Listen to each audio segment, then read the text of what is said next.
मुसलमानों के सबसे बड़े दुश्मन तो उनके अपने मसीहा हैं।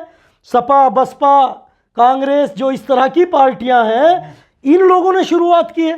अगर इतने लोग मरवा के औरंगजेब रोजाना इस काम को करता है तो आज हिंदुस्तान के अंदर जो 80 और 75% हिंदू भाई हैं, मैं कहता हूं कि एक भी चोटी वाला भारत के अंदर नजर ना आता। जहां अगर कोई मुसलमानों का आलिम या कोई आदमी इस तरह की गड़बड़ करता था, उन्होंने वो भी तुड़वाए। देखिए, बादशाह जो है, जो बादशाह होता है वो जालिम भी होता है, नरम भी होता है। नमस्कार, आदाब दोस्तों, हिंद वॉइस में आपका स्वागत है। मैं हुक्राम। बात करते हैं ज्ञानवापी मस्जिद के बारे में, जिसके पीछे लगातार वो ताकतें लगी हुई हैं कि किसी तरह से बाबरी मस्जिद जैसा इसका हाल कर दिया जाए। लगातार पिटीशन पे पिटीशन दायर की जा रही है और आज एक नई पिटीशन सामने आई है कि पूरी की पूरी जो जगह है उसे कह रहे हैं कि ये मुसलमानों की थी ही नहीं, ये वक्फ बोर्ड की संपत्ति थी ही नहीं। 1936 के किसी पिटीशन का हवाला दिया जा रहा है, किसी जो जजमेंट था उसका हवाला दिया जा रहा है और कहा जा रहा है कि ये वक्फ बोर्ड की प्रॉपर्टी नहीं थी, पूरी की पूरी हिंदुओं को सौंप दी जाए। पिछले एक साल में मैंने कई खबरें की हैं, उसमें मैंने आपको बताया था कि जब इन्होंने कॉरिडोर की जगह खुद ही ज्ञानवापी वालों ने दी थी, तब भी हमने कहा था कि ये लोग नहीं मानेंगे, ये लोग जो इन्हें करना होगा वो करेंगे। और देखिए, हालात वही हैं। हमारे साथ इस मुद्दे पर बात करने के लिए रियाज अहमद मौजूद हैं, जो मुस्लिम विचारक हैं, विश्लेषक हैं, मुस्लिम राजनीति को अच्छी तरह से समझते हैं। साथ ही ये पूर्व अल्पसंख्यक आयोग चेयरमैन भी रहे हैं कई डिस्ट्रिक्ट के। तो उनसे बात करते हैं। सर, स्वागत है आपका हमारे चैनल में। जी शुक्रिया, बहुत बहुत। आप किस तरह से इस मुद्दे को देख रहे हैं? बिल्कुल बाबरी मस्जिद के स्तर पर ऐसा लग रहा है कि जैसे 90s का दौर चल रहा है, जब तो हम बहुत छोटे थे, हमें याद भी नहीं है वो चीज़ें, लेकिन लोग कह रहे हैं कि बिल्कुल हालात उसी तरफ जा रहे हैं। जी देखिए, बिल्कुल ही सही बात आपने कही कि 1992 में जब बाबरी मस्जिद शहीद कर दी गई थी, जी जी, तो मसला मस्जिद शहीद करने का नहीं है, न मंदिर शहीद करने का है, न मस्जिद शहीद करने का है। मसला है इस देश के अंदर किस तरह माहौल बिगाड़ा जाए। अच्छा, इस देश के अंदर किस तरह मतलब जो है एक धर्म के नाम पर एक हिंदू मुस्लिम में ऐसी नफरत फैलाई जाए जो देश टूटे, देश के टुकड़े हों। आज जो लोग अपने आप को हिंदू महासभा के लोग हों, चाहे वो आरएसएस के लोग हों, या इस तरह के जो संगठन के लोग हैं जो अपने आप को देशभक्त कहते हैं, मैं उनसे पूछना चाहता हूं कि भाई किस तरह की देशभक्ति की बात आप कर रहे हो? यहाँ सैकड़ों साल, हज़ारों साल मुसलमानों ने भी राज किया। और मैं आपको बता दूं, ज्ञानवापी मस्जिद के बारे में आपने कहा है, आप मेरी इस बात से समझ लीजिए कि ज़्यादातर इस तरह के लोग बताते हैं कि औरंगजेब ने ऐसे ऐसे मंदिर तोड़वाए और मस्जिदें बनवाई। मैं उन लोगों से एक सवाल का अपना जवाब मांगना चाहता हूं। औरंगजेब की लगभग 52 या 53 साल हुकूमत हिंदुस्तान के ऊपर रही। कितनी? 52 दिन नहीं या 52 महीने नहीं, 52-53 वर्ष। तो कितना लंबा दौर हुकूमत का होगा? और जिस वक्त औरंगजेब की हुकूमत हिंदुस्तान के ऊपर थी, तो इस हिंदुस्तान की जो हमारा अखंड भारत था, कितनी आबादी होगी? नहीं। और राजा लोगों के टाइम में आदमी मारना, फौज में हजारों आदमी 1 मिनट में मर जाते थे, कत्ल। तो उनके लिए मैं उन हिंदू भाइयों से सवाल करना चाहता हूं जो इस तरह की बातें करते हैं कि अगर औरंगजेब के बारे में जैसे लोग अफवाह फैलाते हैं कि वो 1.25 मन जनेऊ कटवा के खाना खाता था एक टाइम का, तो यानी सुबह नाश्ता, दोपहर को खाना और शाम को खाना, यानी कि उसने 1 क्विंटल जनेऊ, और एक जनेऊ एक धागा होता है जो पंडित ब्राह्मण पहनता है, तो यानी कई लाख आदमी रोजाना कटवा के उनके हिसाब से औरंगजेब अपना दिनचर्या चलाता था जी। मैं पूछना चाहता हूं, अकल के अंधों, मेरे इस सवाल का जवाब दें। वो हिंदू हजरात, वो हिंदू भाई जो अपने आप को देशभक्त कहते हैं, अगर इतने लोग मरवा के औरंगजेब रोजाना इस काम को करता है तो आज हिंदुस्तान के अंदर जो 80 और 75% हिंदू भाई हैं, मैं कहता हूं कि एक भी चोटी वाला भारत के अंदर नजर ना आता। ये सबूत है इस बात का। एक आदमी 10 लाख 20 लाख आदमी रोज मरवा के और 52 साल उसकी हुकूमत चलना, तो क्या हिंदू भाई नजर आ जाते? और छोड़िए, आज ज्ञानवापी की मस्जिद की बात कर रहे हैं। मुसलमानों के सबसे बड़े दुश्मन तो उनके अपने मसीहा हैं। सपा, बसपा, कांग्रेस, जो इस तरह की पार्टियां हैं, इन लोगों ने शुरुआत की है नाम बदलने की, नफरत फैलाने की। मायावती की सरकार आई जिसको मुसलमानों ने बुलंदियों पर पहुंचाया। आपने देखा होगा, तहजीब और तमद्दुन की बात हुआ करती थी। दिल्ली से चलो, गाज़ियाबाद, मुरादाबाद, खलीलाबाद, अमरोहा, उन्नाव, इस तरह के ज़िलों के नाम हुआ करते थे, गांव के नाम कस्बों के हुआ करते थे।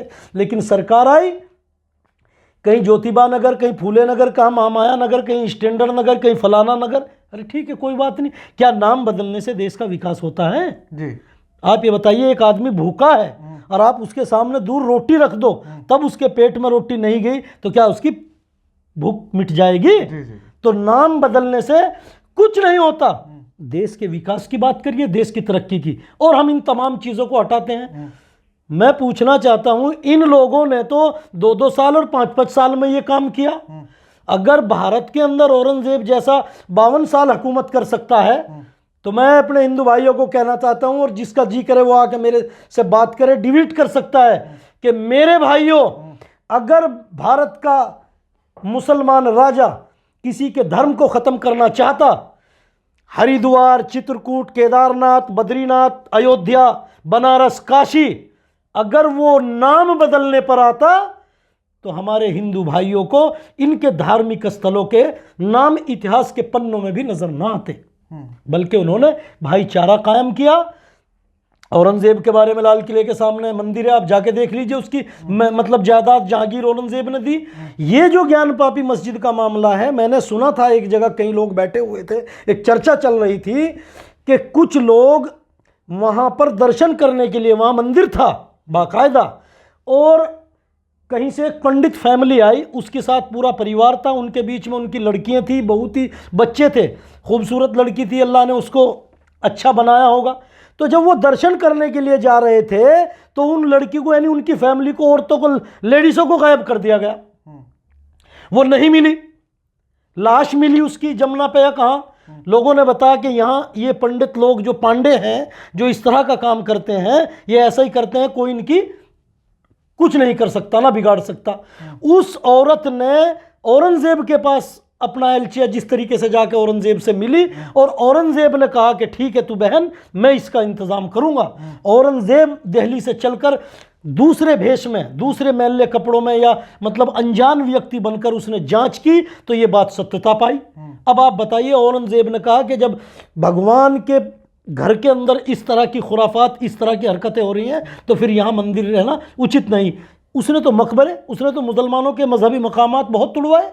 जहाँ अगर कोई मुसलमानों का आलिम या कोई आदमी इस तरह की गड़बड़ करता था, उन्होंने वो भी तुड़वाए। देखिए, बादशाह जो है, जो बादशाह होता है वो जालिम भी होता है, नरम भी होता है। बादशाह को कभी कभी ऐसे फैसले लेने भी पड़ते हैं कि अपने मुल्क को बचाने के लिए आदमी भी मरते हैं। अब आप बताइए, हमारे एक बेटा वही शहीद हो जाओ, हम तो पागल बेकार हो गए।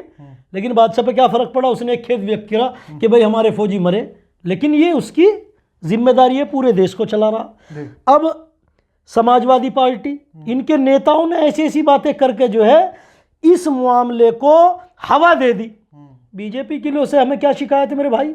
बीजेपी तो मुसलमानों की खुली हुई दुश्मन है, और जो छुपी हुई पार्टियां हैं जिनको मुसलमान 1947 से लेकर आज तक अर्श से उठाकर, फर्श से उठाकर अर्श तक बिठाते थे और हुकूमत सौंपी है, उन लोगों ने, वो हमारी छुपी हुई दुश्मन है। तो बीजेपी से तो हम सावधान हैं। असल मामला तो उनका है। बाबरी मस्जिद का मामला हो, सबको पता है किस पार्टी ने ताला खुलवाया, किस पार्टी ने मूर्ति रखवाई, और पहले चुपचाप वो मामला पड़ा था। ज्ञान पापी का मामला भी यही है कि अब कौन रिट पिटिशन कर रहा।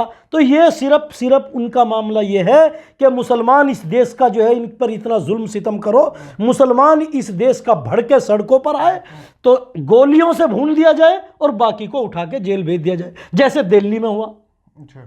सच्चाई सबने देख ली, सारी दुनिया ने पता किया। औरतें वहाँ की, मैंने देखा है टीवी पे, व्हाट्सएप पे और वीडियो वायरल हो कि यहाँ किसी का मुसलमान भाई हमें कुछ नहीं कहते, गलती उनकी है। पत्थर पुलिस वाले फेंक रहे हैं, वो लोग पत्थर फेंक रहे हैं, पुलिस रोक नहीं रही, तो क्या देश चला रहे हो मेरे भाई? अरे इससे बढ़िया तो ये है, एक बार अकबरुद्दीन ने जरा सी बात कह दी थी कि आमने सामने तो उसे इतने बड़े बड़े 2-4 टीवी चैनल तो पता नहीं किस तरह के दल्ले हैं, किस तरह की हुकूमत की दलाली कर रहे हैं। R9 है, एक और है, 2-3 तो ऐसे हैं कि जिस मकसद को बोलना चाहिए उस मकसद को ना देकर वो बात एंकर जो है उन डिवीट करने वालों से जिनको बिठाता है वो पूछता है, जिससे देश में सांप्रदायिकता बढ़ते। मुझे आप ये बताएं, जब ये देश आज़ाद हुआ उससे पहले सब गुलाम थे, वो चाहे मुसलमान बादशाह हुए चाहे अंग्रेज हुए। अगर हम सब भारतीय हैं, हिंदू मुस्लिम सब यहीं के वो हैं, और हम भी सब जो हैं पहले हमारी भी नस्ल कोई ना कोई हिंदू होगी, राम के भगत हमने माना, हम सब यहीं के हैं। बहुत अच्छी बात है। आपके 4 बेटे हैं, एक ने धर्म ईसाई, एक ने जो है ईसाई धर्म अपना लिया, एक ने हिंदू धर्म अपना लिया, एक ने मुस्लिम, तो बेटे तो आपके ही हैं, हमने मान ली। तो ये कौन सा तरीका है मेरे भाई कि यहाँ कत्लेआम शुरू कर दो, यहाँ ये काम शुरू कर दो। अब जब ये चीज़ हो रही है सारी की सारी, तो हवा देने का काम इन लोगों का है। बीजेपी तो इसको अंजाम तक पहुंचा रही। अभी ये कह रहे लाल किले के अंदर, अभी कह रहे जामा मस्जिद के अंदर भी बहुत मूर्तियां हैं। अरे भाई जो चीज़ हो चुकी, आप लोग खुद कह रहे हो कि कानून बना देश आज़ाद होने के बाद, जालिमों के हाथ में से देश छूटा, वो चाहे मुगल हो और चाहे वो अंग्रेज हो। आप लोग जो कहते हो, हमारे हिंदू महासभा के लोग जो और कहते हैं, अब देश में जब हम तुम सब आज़ाद हो गए, सब लोगों ने इस देश को आज़ाद करा दिया और एक कानून बना कि किसी का कोई धार्मिक स्थल तोड़ा नहीं जाएगा, तो फिर किस बात की रिट पिटिशन? और कहाँ सुप्रीम कोर्ट है, कहाँ सुप्रीम कोर्ट के जज हैं, और कहाँ मतलब जो है लोग न्याय करने वाले हैं, या अक्लमंद लोग कहाँ बैठे हैं? आप खुद ही कह रहे हो। तो मैंने देखा एक आदमी कह रहा है टीवी पे उस दिन कि देखिए आप कानून की, तो जो एंकर है उस कानून की बात तो कर नहीं रहा, दूसरी बात को कर रहा है। अरे लोगों को समझाओ। पंजाब के अंदर मैं पूछना चाहता हूं हिंदू महासभा के लोगों से, अगर आपको देश के लोगों की चिंता है, देश की चिंता है, विकास की चिंता है, हजारों मस्जिद और मुसलमानों से भी पूछ रहे यार, एक मस्जिद और 2 से मैंने देखा है जाके गाय गोबर मतलब जो है मस्जिदों में बंध रही है, सैकड़ों की सैकड़ों में पानीपत ले लीजिए आप। तो भाई मेरे इन चीज़ों से कोई भगवान नाराज हो रहा है या भगवान खुश हो रहा है? देश को बर्बाद करने की साजिश है इन लोगों की, और जो अपने आप को देशभक्त कहते हैं, कुछ दिनों में ये देश ये अंग्रेजों के, यहूद और नसारा के गुलाम कर जाएंगे हम लोगों को। बहुत बहुत शुक्रिया इस एपिसोड पे आपने पूरा निचोड़ बताया। दूसरे एपिसोड में आपसे मुलाकात जल्दी होगी कि आज के सिनेरियो में ये सब क्यों किया जा रहा है। आपने इतिहास से, औरंगजेब से लेकर और आज तक सारी चीज़ें बता दी। आप लोग इस एपिसोड में जो कुछ कहना है नीचे कमेंट कर सकते हैं, इस वीडियो को ज़्यादा से ज़्यादा शेयर कर सकते हैं दोस्तों। किसी और एपिसोड में रियाज साहब की आपसे मुलाकात कराएंगे, तब तक के लिए दीजिए इजाज़त।